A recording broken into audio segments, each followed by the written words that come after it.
General Secretary of BJP Manipur Pradesh K. Sarat Kumar has expressed confidence for a possible solution to the ongoing Manipur conflict if the visit by Prime Minister Narendra Modi to the state materializes this month.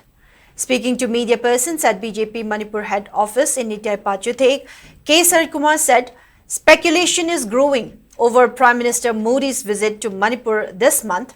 However, BJP Manipur Pradesh is yet to receive any official communication.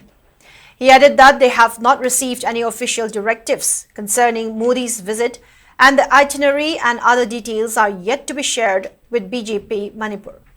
While commenting about alleged communal statement made by State Chairperson of OBC Department of MPCC, Zakir Ahmed, K. Sarat Kumar informed that an FIR has been registered in connection with social media post by Zakir Ahmed. While attacking Congress party, K. Sarat Chandra accused Congress of trying to fragment Manipur.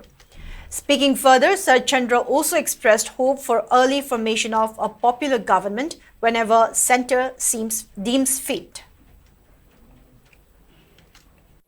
Vote Saudi Congress ni, vote Huran di Congress ni, vote Huran base muina haudu ni. So lising sama pan funipanda luhong hiba Rajiv Gandhi ki nupi Sonia Gandhi hari se. Ma masaji India ki nagarik mo ujungeda, Indian citizen ujungeda. Ma masaji border establishment baneba. 2 times 1983 ki 30 April dama Indian citizen oile ne declare tawre. Ado di Huran lisi kanano. Congress party no Huran lira matam no dekho di leibu leitri. Moine ngasi tawrisi Gandhi chor mo haire. Akoi me apse Gandhi family ki sajinda tango senrang ko maraba. Moine prime minister udia di se karino mo hai se. Nangena prime minister lakte tawrina ko. Hai kanano Indian government tawwa kai mungang to laktana ba. Congress se. Mudi laga solution pro pam deba. Irang hi sum tawroga 27 ba election to buduni moi pam se. Prime minister lakta di solution ko lo lakti. Adudi masan ta bani ken. Adu government na tawge hardi, center na tawge hardi anytime moi na to buduni.